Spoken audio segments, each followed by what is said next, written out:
ஒரு அம்யூஸ்மெண்ட் பார்க்குக்கு டிக்கெட் எடுத்துகிட்டு உள்ளே போன பிறகு அங்குள்ள கேம்ஸில் ஃப்ரீயாக விளையாடலாம்.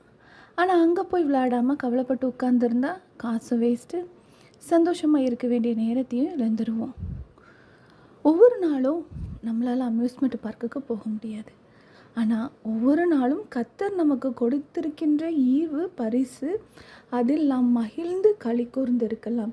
இதையே கர்த்தர் விரும்புகின்றார். நிறைய நேரத்தில் நடந்ததை நினைத்தும் வருங்காலத்தை குறித்தும் கவலையில் நிகழ்காலத்தில் நாம் மகிழ்ச்சியாக இருக்க வேண்டியதை நினைவில் கொள்வதில்லை. கர்த்தருக்குள் மகிழ்ச்சியாக இருப்பதே நம் பலன்.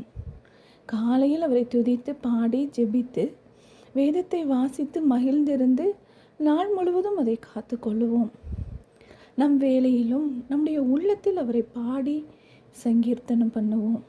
நமக்கு பிடித்த ஆக்கப்பூர்வமான செயல்களை செய்வதினாலும் நம் உள்ளம் மகிழ்ந்திருக்கும். அந்தந்த நாளுக்கு அதினதின் பாட போதும். நம் தலையில் உள்ள முடிகளை எல்லாம், நம் நடைகளை எல்லாம் எண்ணி வைத்திருக்கின்றார். நம் வாயில் சொல் பிறவாததுக்கு முன்னே அவைகளை எல்லாம் அறிந்து வைத்திருக்கிறார். நம் இருதயத்தில் உள்ளவைகளெல்லாம் அவருக்கு தெரியும்.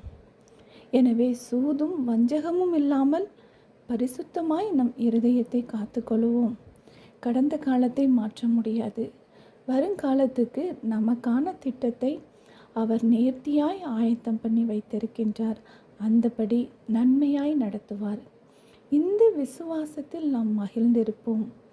பயப்படாதே, மகிழ்ந்து களிகூறு. கர்த்தர் பெரிய காரியங்களை செய்வார்.